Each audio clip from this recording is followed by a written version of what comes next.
देखिए, हम कल आईपीसी पढ़ रहे थे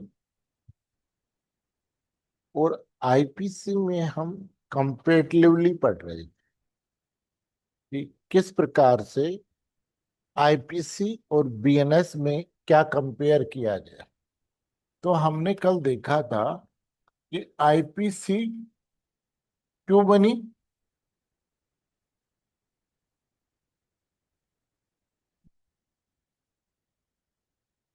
पीनल यानी दंड देने के उद्देश्य से बनी, जबकि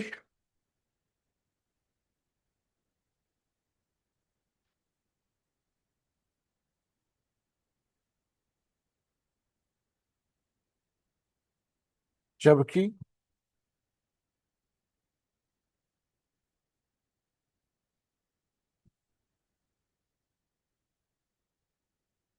बीएनएस का जो ऑब्जेक्ट है वो जस्टिस। बीएनएस का जो ऑब्जेक्ट है वो जस्टिस करना है, न्याय करना। बीएनएस जिस उद्देश्य के लिए बना वो न्याय करना है। न्याय करने में हमने कुछ देखा था कि कल हमने ये देखा कि कुछ सेक्शंस हटा दिए गए, जैसे राजद्रोह का सेक्शन हटा दिया गया, आत्महत्या का प्रयत्न करना हटा दिया गया, अप्राकृतिक रूप से संभोग करना 377 को हटा दिया गया, ठग ठग के लिए दंड। मैं क्लास ले रहा हूँ, फिर करता हूँ। हेलो, क्लास शुरू करते हैं।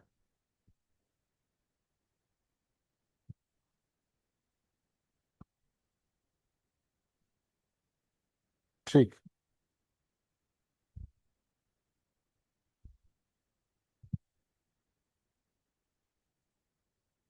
अब दूसरी चीज कि क्या ऐसी नई बातें बीएनएस में जोड़ी गई जो आईपीसी और बीएनएस का अंतर कर। क्या ऐसी कौन सी नई बातें थी जो बीएनएस और आईपीसी का अंतर करती। तो देखिए, जो सबसे पहली जो नई बात जोड़ी गई वो ये जोड़ी गई कि बीएनएस में चाइल्ड को डिफाइन किया गया। बीएनएस में चाइल्ड को डिफाइन किया गया सेक्शन 2(3) में। इन्होंने चाइल्ड की डेफिनेशन। आईपीसी में अगर लड़का है तो 16 वर्ष का, लड़की है तो 18 वर्ष से कम आयु की है तो उसकी किडनैपिंग होती है। लेकिन बीएनएस में चाइल्ड की किडनैपिंग होती है, अर्थात लड़का 18 का हो या लड़के 18 से कम की हो, दोनों का किडनैप होता है। तो यहाँ चाइल्ड को डिफाइन किया गया है, कुछ बातों के लिए चाइल्ड वर्ड यूज किया गया है।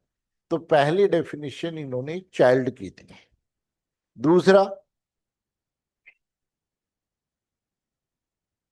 पहले क्या था कि आईपीसी के जुडिक्शन का बात कर रहे थे कि कोई व्यक्ति जैसे अमेरिका का नागरिक है,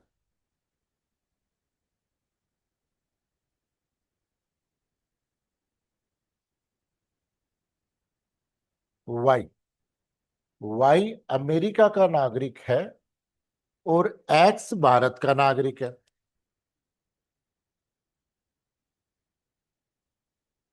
एक्स है, ये अमेरिका में रहने वाला अमेरिका का नागरिक अमेरिका से भारत के नागरिक एक्स को अबैट करता है कि भाई आप इस ए व्यक्ति की मृत्यु कारित कर दीजिए, और एक्स ने इसकी मृत्यु कारित कर दी।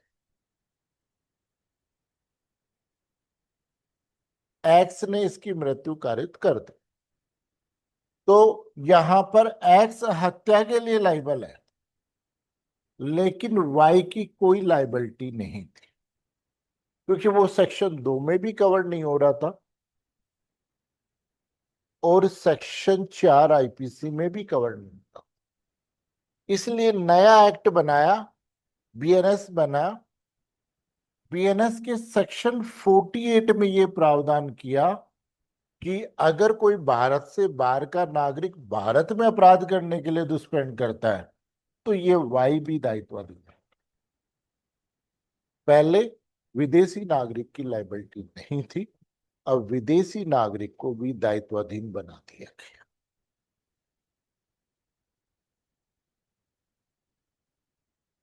फिर सुप्रीम कोर्ट के सामने काफी दिनों से एक जजमेंट चल रहा था कि कई बार शादी का झांसा दे करके शादी करते हैं, सॉरी रिलेशन बनाते हैं, तो क्या वो रेप में आता है क्या? ऑनरेबल सुप्रीम कोर्ट के अलग अलग व्यू थे। 2021 में सुप्रीम कोर्ट में डेफिनेशन आई। सुप्रीम कोर्ट ने ये कहा कि भाई शादी का झांसा देकर के रिलेशन बनाया है, वो इसमें कवर होगा कि नहीं होगा शादी का झांसा। इसके लिए दो बातें जरूरी है कि जिस दिन फर्स्ट डे रिलेशन बनाया उस दिन शादी का झांसा देकर के रिलेशन बनाया है तो रेप में आएगा। और अगर रिलेशन चल रहे हैं और इस बीच में अगर वो शादी का प्रॉमिस करता है तो वो इसके अंतर्गत नहीं है।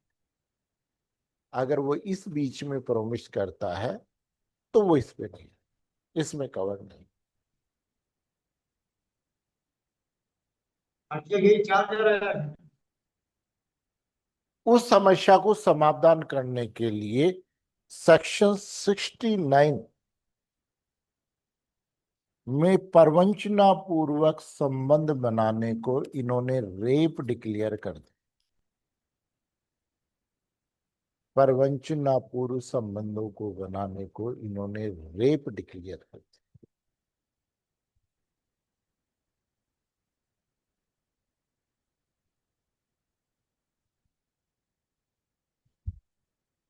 फिर इन्होंने एक मूवी आई थी साउथ, जिसमें वो क्या था कि बाल गृह से बच्चे लाते थे और बड़े हीनियस ऑफेंस या जो भी अपराध है वो बच्चों से करवाते, क्योंकि बच्चों को कोई सजा होती नहीं। तो इसलिए जो व्यक्ति बच्चों को हायर करके और अपराध करवा रहा है उसके लिए स्पेशल सेक्शन बनाया गया, सेक्शन 86। उसके लिए स्पेशल सेक्शन बनाया गया, सेक्शन 86।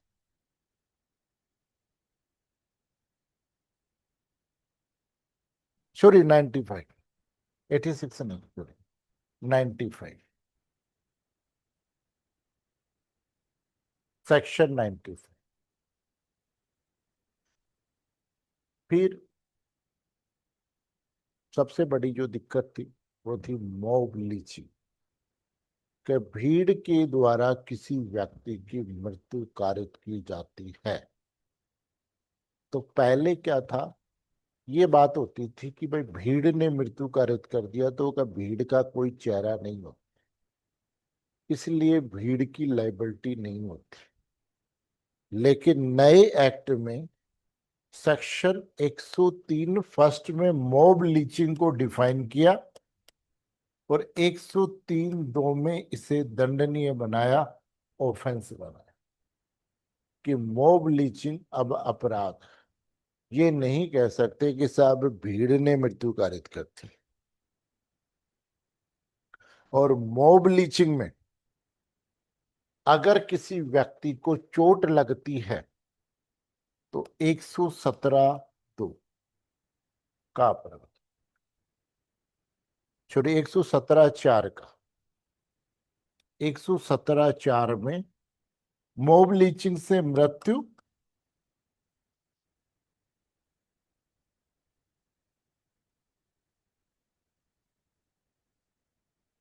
और मॉब लिंचिंग से घोर उपद्रव। सेक्शन 117(4) में अपराध बना दी।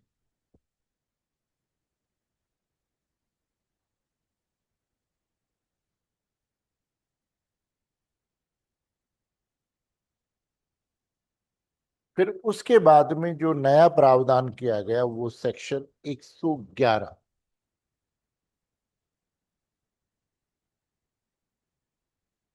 जिसे हम ऑर्गेनाइज्ड ऑफेंस या संगठित अपराध कहते। ऑर्गेनाइज्ड ऑफेंस या संगठित अपराध कहते हैं सेक्शन 111। जो आपका ठग था 310 में जो डेफिनेशन थी उसको बढ़ाकर, और जो गैंग टाइप का जो गैंग टाइप का काम करते हैं, बड़े गैंग बना करके जो कार्य किए जाते हैं, जिसमें फिरौती लेना, किसी का अपहरण करना, हत्या कारित करना, इन सब को अपराध बना दिया गया सेक्शन 111।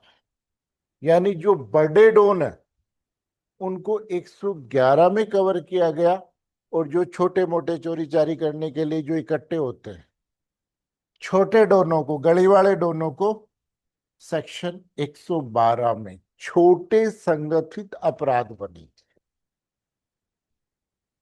छोटे संगठित यानी चोरी चारी, थोड़ा लूट लूट, इसके लिए कोई गैंग बननी है, उसको इन्होंने संगठित अपराध बना दिया।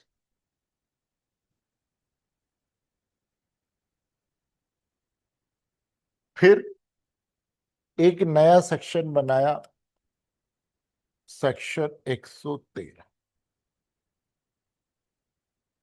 कोई भी कार्य जो भारत की इंटीग्रिटी, एकता और अखंडता को, यूनिटी और इंटीग्रिटी को नुकसान कारित करता है, उसे आतंकवाद की श्रेणी।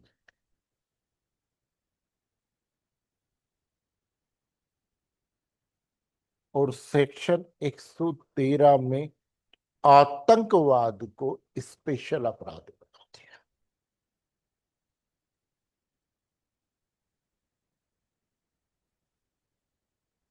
और अगर भारत की एकता अखंडता, अगर उसके अगेंस्ट कोई काम हो रहा है, वो तो आतंकवाद। और काम नहीं हुआ है, केवल एकता और अखंडता को अगर खतरे में डाला है, भाई 113 में तो हो गया उसके अगेंस्ट में कोई काम करना। और अगर आप खतरे में डाल रहे हो एकता अखंडता को, तो सेक्शन 152 बीएनएस में उसे दंडनीय बना। सेक्शन 152 बीएनएस में उसे दंडनीय बना।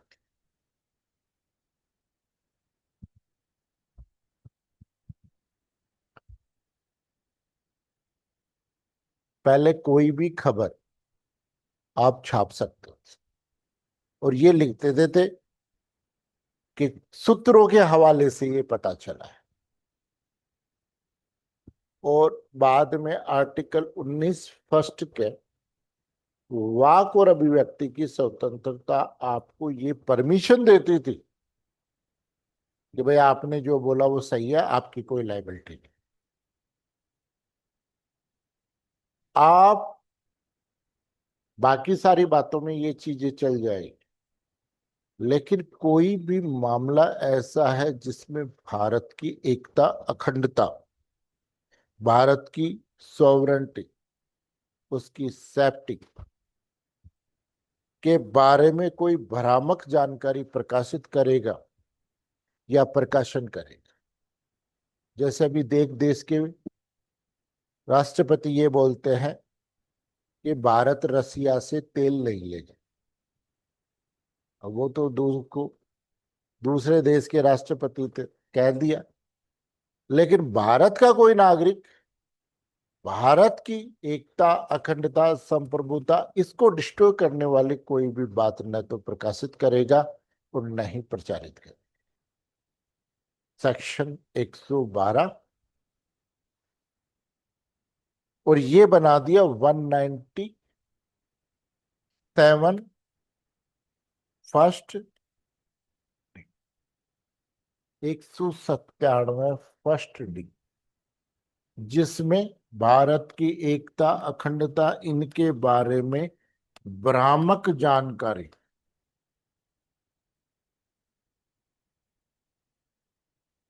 प्रकाशित कर।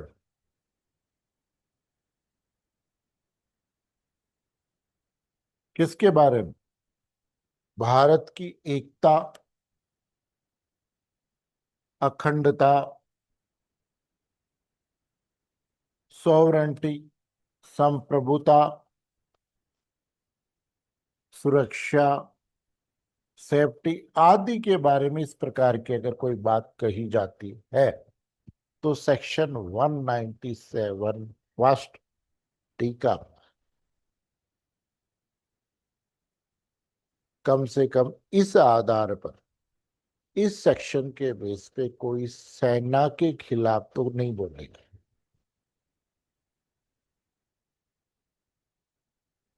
नहीं, कम से कम सेना के अगेंस्ट तो नहीं बोलेगा।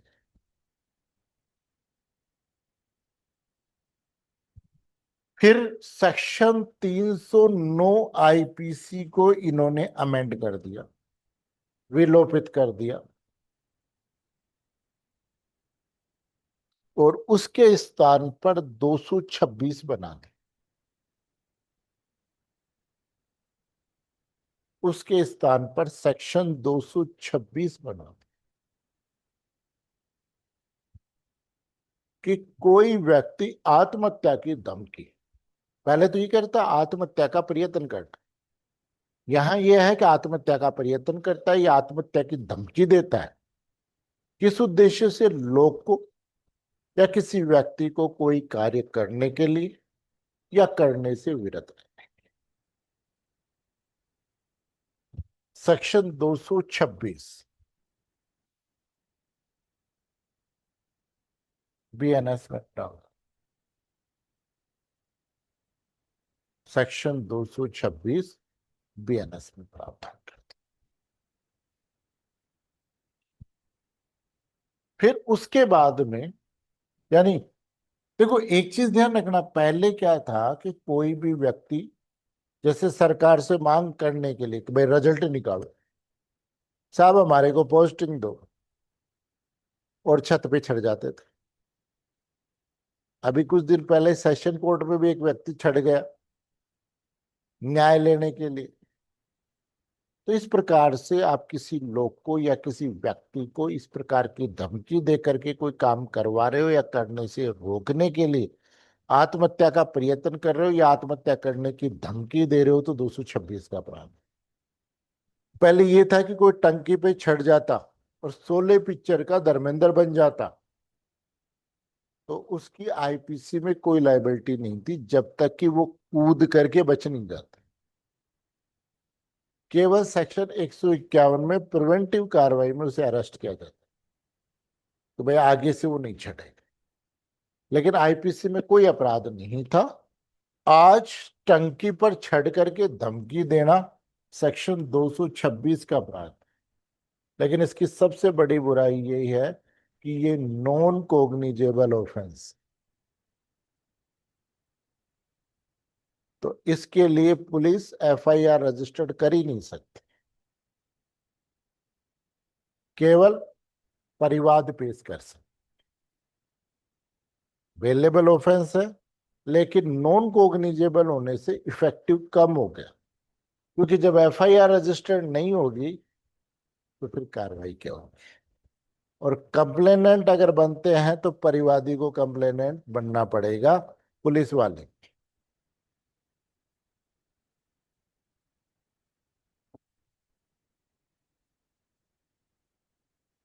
फिर देखिए, जब हम आईपीसी पढ़ते थे और बात करते थे चोरी की या चैन स्केचिंग की, चैन स्केचिंग, स्केचिंग कुछ भी हो सकता है, बैग भी हो सकता है, मोबाइल भी हो सकता है, चैन भी हो सकती है, तो स्केचिंग के ऑफेंस के बारे में तो पहले आईपीसी में जो स्केचिंग का अपराध था उसमें क्या था कि जैसे मान लीजिए मैंने आपके गले से चैन तोड़, हाथ से बैग छीना, हाथ से मोबाइल छीना। अब एक बात बताओ, जैसे आप जा रहे हो और आपने कान पे मोबाइल लगा रखा है, मैंने पकड़ा पीछे से मोबाइल से और लेकर के चला गया, क्या अपराध हुआ? क्या अपराध हुआ?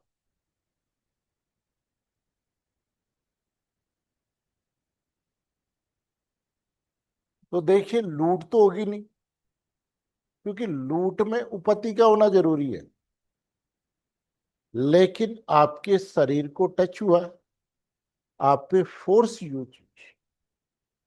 तो जहां पर उपपत्ति के बिना अगर कोई चीज छीन के ले गया था, तो 356, 379 आईपीसी का अपराध होता था।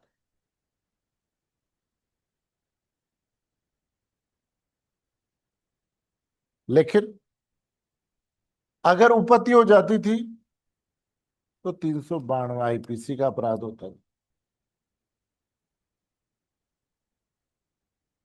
तो ये बड़ी खतरनाक सिचुएशन, ये सिचुएशन ठीक नहीं। इसलिए इन दोनों सिचुएशन के कंफ्यूजन को खत्म करने के लिए एक नया सेक्शन, सेक्शन 304 बीएनएस से जोड़ा गया और स्केचिंग को अलग से अपराध बना, स्केचिंग को अलग से अपराध बना दिया गया।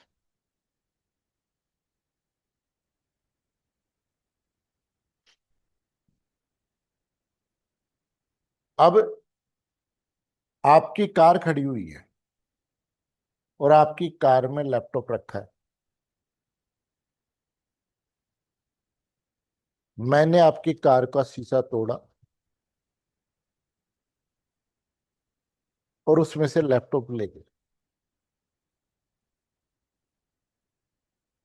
कौन सी धारा का अपराध हुआ? तो पहले दो धाराएं लगती थी, कार से अगर कोई चीज चोरी हो रही है तो सेक्शन 379, और दूसरा शीशा तोड़ा है इसलिए 427।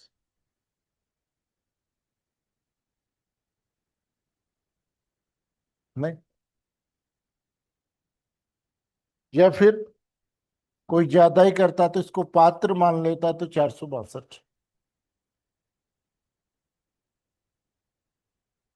अब कार वगैरह साधन से, बस से यात्रा के दौरान कहीं पर भी आप अगर चोरी कर रहे हो, अगर आप कहीं पर भी चोरी कर रहे हो,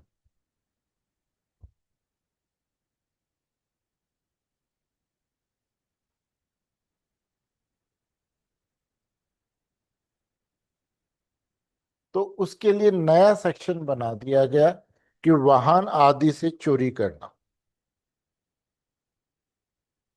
और इसको सेक्शन 305 बी में दंडनीय बना दिया। सेक्शन 305 बी में दंडनीय बना दिया।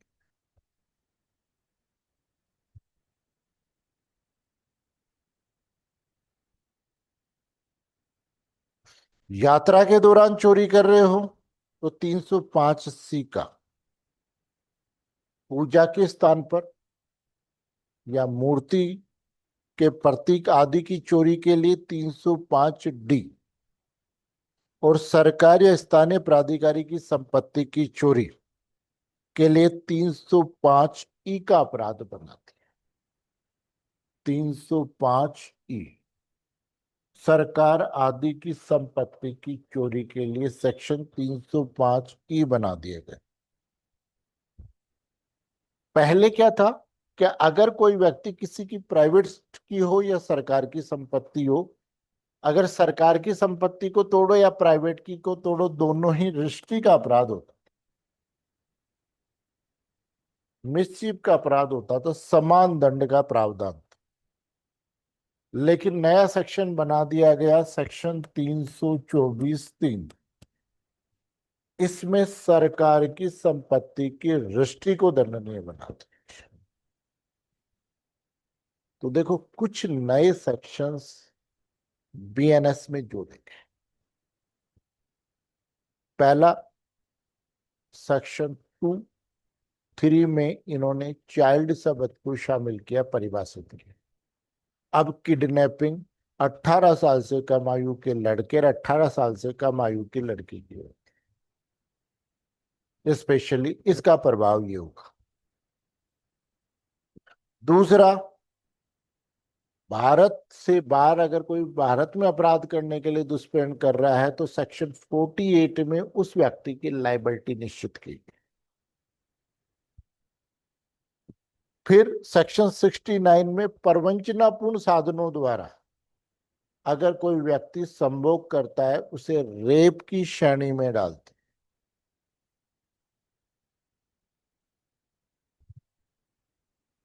फिर बालक को अपराध करने के लिए नियोजित करना सेक्शन 95 में अपराध बनाते। सेक्शन 103(2) मॉब लीचिंग द्वारा मृत्यु कारित करना, और 117(4) में मॉब लीचिंग द्वारा घोरुपति कारित करने को अपराध बना दिया गया। परमानेंट किसी को विकलांग करना या विकृत चित्त करना सेक्शन 117(3) में दंडनीय बना दिया। यानी घोरुपति का भी क्लासिफिकेशन कर दिया। 111 में संगठित अपराध, 112 में संगठित अपराध छोटे को दंडनीय बना दिया गया। सेक्शन 113 में आतंकवादी कृत्यों को अपराध बना। 111, 12 और 13 तीनों नए सेक्शन होंगे। सेक्शन 152 में ऐसा कोई कार्य करना जो भारत की प्रभुता, अखंडता और एकता को खतरे में डालने का पाप करता है, उसके लिए। या मिथ्या जानकारी प्रकाशित करना सेक्शन 197 फर्स्ट डी में अपराध। सरकार को धमकी देना या किसी व्यक्ति को धमकी देना आत्महत्या की या आत्महत्या का प्रयत्न करना किसी कार्य को करने के लिए या करने के दुष्प्रेरण के लिए, करने या करने से विरत रहने के लिए। फिर सेक्शन 305(b) में यातायात के साधनों में चोरी, यात्रियों के सामान की चोरी 305(c) में दंडनीय बनाई। पूजा के स्थल पर चोरी 305(d), सरकार या स्थानीय प्राधिकारी की संपत्ति 305(e) और 324(3) में किसी भी स्थानीय प्राधिकारी या सरकार की संपत्ति को इन्होंने रिश्तीकारित करने को अलग से अपराध करते थे। तो कहने का मतलब ये कुछ सेक्शंस इन्होंने नए जोड़े, कुछ सेक्शंस इन्होंने हटा दिए। अब इन्होंने जो परिवर्तन किया, वो सबसे बड़ा जो परिवर्तन किया वो कोडिंग का परिवर्तन, कि जो आईपीसी का सेक्शन 1 से लेकर 5 था उसे इन्होंने सेक्शन 1 के सब क्लोज 1 से लेकर 1 का 6 बना, 1 से लेकर 1 का 6 बना।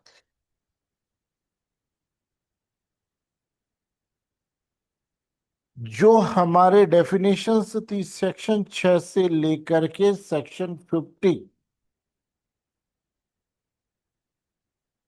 52A तक आईपीसी में, तो सेक्शन 6 से लेकर 52(2) में दो चीजें थी। पहला डेफिनेशंस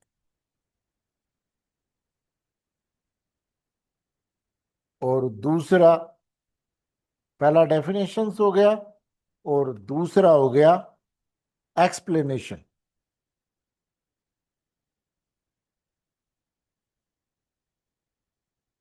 एक्सप्लेनेशंस। तो डेफिनेशन को इन्होंने सेक्शन 2 में डाल दिया और एक्सप्लेनेशन का सेक्शन 3 में डाल दिया। एक्सप्लेनेशन यानी डेफिनेशन को सेक्शन 2 बना दिया और एक्सप्लेनेशन को सेक्शन 3 बना।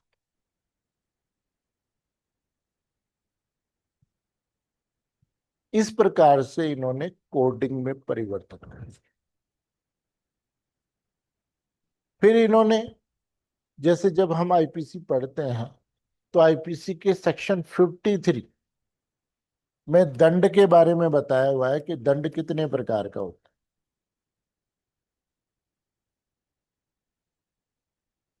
तो सेक्शन 53 का जो दंड था उस दंड को एक दंड बना दिया कि भाई पहला दंड कौन सा हो गया, मृत्युदंड।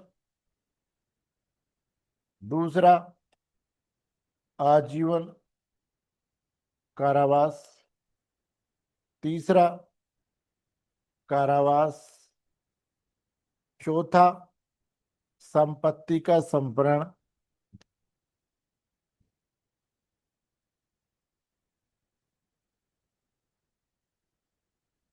और पांचवा जुर्माना। और छठा कम्युनिटी सर्विस, समाज सेवा या सामुदायिक सेवा।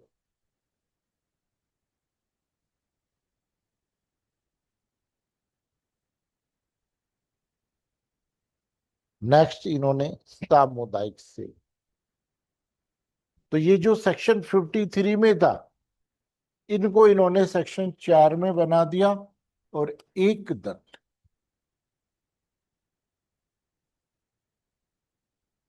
मृत्युदंड के बारे में प्रावधान कहां था, सेक्शन 54 में।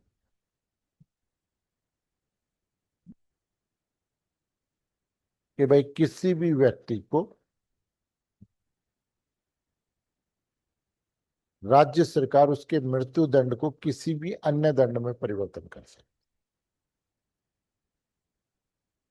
आजीवन कारावास के लिए प्रावधान कहां था, सेक्शन 55 और 57 के अंतर्गत।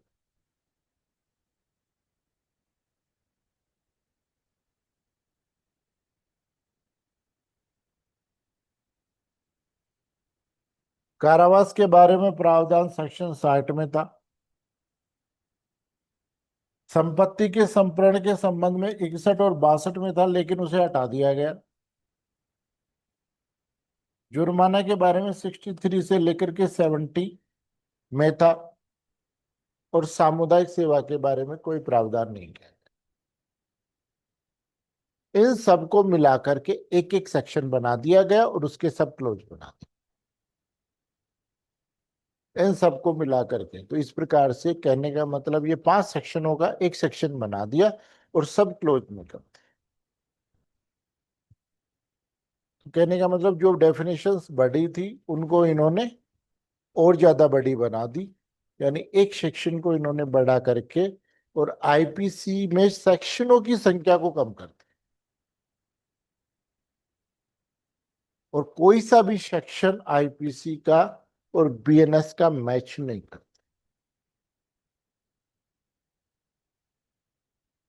पहले जो अपराध थे वो शरीर के विरुद्ध से अपराध जो शुरू होते हैं वो राज्य के विरुद्ध से अपराध शुरू होते थे। इन्होंने महिला और बालकों के विरुद्ध अपराध से शुरू किया।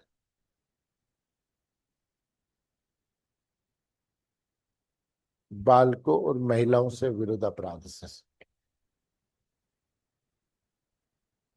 तो कहने का मतलब ये है कि अब हमें बीएनएस को पढ़ना है और उसका आईपीसी के साथ स्पेशली कंपेयर करना।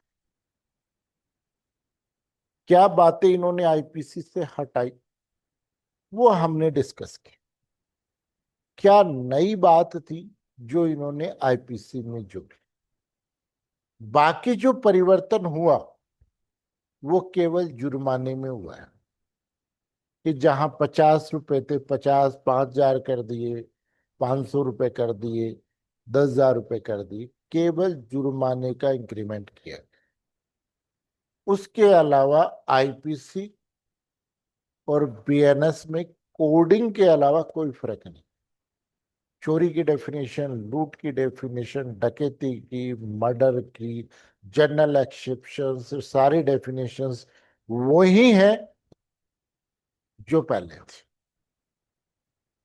तो अब आप ये देखो कि अगर दोनों का कंपेयर करें, अगर कोडिंग को हम 10% मानते हैं परिवर्तन, तो बाकी बातों को 10% और मान लीजिए, 20% से ज्यादा आईपीसी और बीएनएस में फर्क नहीं। लेकिन अब यह है कि पहले एक किताब आपको पढ़नी थी, अब आपको दो किताबें पढ़नी। पहले आपको एक किताब पढ़नी पड़ती थी, अब आपको ये दो किताबें पढ़नी। क्योंकि आगे के सिलेबस में भी ये नहीं है कि केवल आपको बीएनएस पढ़ने से काम चलेगा, आईपीसी आपको पढ़नी पड़ेगी।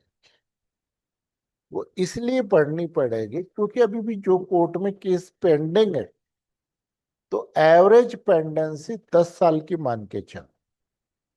तो कम से कम 2034 तक का तो ये प्रोजेक्ट रहेगा कि 2034 तक हमारे को सीआरपीसी और आईपीसी और एविडेंस एक्ट पुराने एक्टों से गवर्न हो।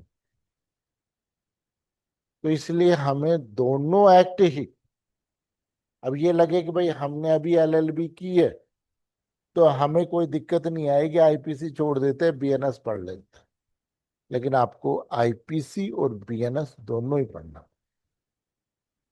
क्योंकि कोई भी एग्जाम लेगा तो उसको पता है कि प्रॉब्लम आईपीसी से भी आएगी और बीएनएस से भी आएगी, केस आईपीसी से भी आएंगे और केस बीएनएस से भी आएंगे। इसलिए हमें आईपीसी और बीएनएस से पढ़ना। सुप्रीम कोर्ट ने कुछ मामलों में आईपीसी और बीएनएस लागू करने के बाद इंटरप्रिटेशन भी किया है। तो आई उसका इंटरप्रिटेशन यही है कि भाई नए मामलों में अगर बीएनएस बेनिफिशियल है तो हम बीएनएस का लाभ दे सकते, लेकिन बाकी पुराने मामलों में हम आईपीसी ही लागू करें। यानी 1 जुलाई 2024 से पहले जितने भी मामले हैं वो आईपीसी से कवर होंगे, और 1 जुलाई 2024 के बाद के मामलों को बीएनएस में कवर किया। जैसे जिस दिन आईपीसी लागू हुई थी उस दिन एक समस्या आई। एक व्यक्ति ने रात को 10 बजे घर के बाहर गाड़ी खड़ी की और सुबह जब 4 बजे उठ करके देखा तो उसे पता चला कि उसकी बाइक चोरी हो गई घर के बाहर से। और टाइम था रात को 10 बजे से लेकर सुबह 4 AM, और 12 बजे बीएनएस लागू हो रही। 12 बजे से पहले आईपीसी और 12 बजे के बाद बीएनएस।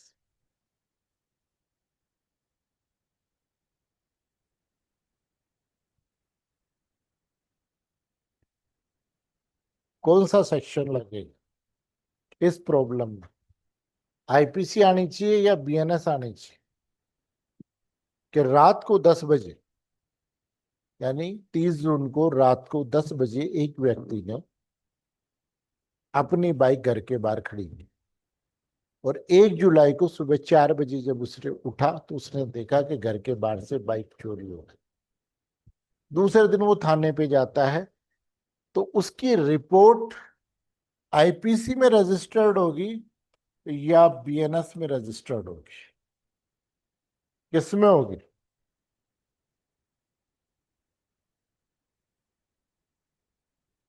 किस में रजिस्टर्ड होगी, आईपीसी में या बीएनएस में? तो ऐसी सिचुएशन में अपराध कब पता चला है, 4 AM।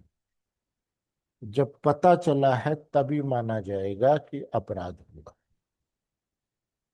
इसलिए 10 से 4 AM के बीच में दूसरे दिन कोई एफआईआर दर्ज कराने गया है, उसकी अपराध की 303 दो बीएनएस में एफआईआर रजिस्टर हुई।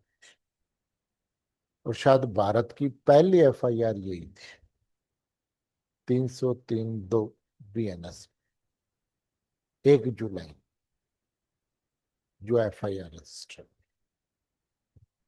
तो एक मोटा मोटा सा परफॉर्मा हमारे दिमाग में बन गया, जो हमारा एक बड़ा डर था।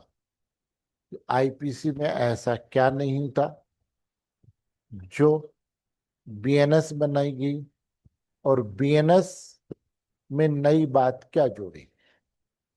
तो वो हमने दोनों का कंपेयरली देख लिया है कि बीएनएस में क्या है और आईपीसी।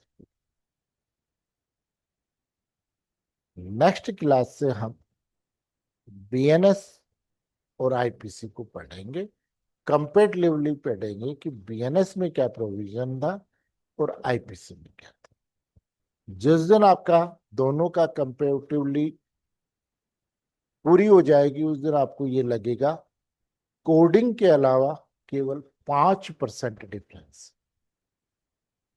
अगर हम कोडिंग को अलग कर दें तो आईपीसी और बीएनएस में केवल 5% का फर्क मिलेगा, इससे ज्यादा नहीं। तो ये हमारी कंपेटिबिलिटी स्ट्रेटजी। ठीक है, बाकी भी राखी का त्योहार आ रहा है, आप राखी मना लीजिए। जो फाउंडेशन बैच है उसको हम एक यानी मंडे से कंटिन्यू स्टार्ट करें, और बाकी जो मेंस का बैच है उसकी मॉर्निंग में क्लास, जो मेंस का बैच है उसकी मॉर्निंग में, कल मॉर्निंग में क्लास। बाकी फिर जो भी क्लास होगी आईपीसी की और कॉन्ट्रैक्ट की, वो मंडे से हम स्टार्ट करें।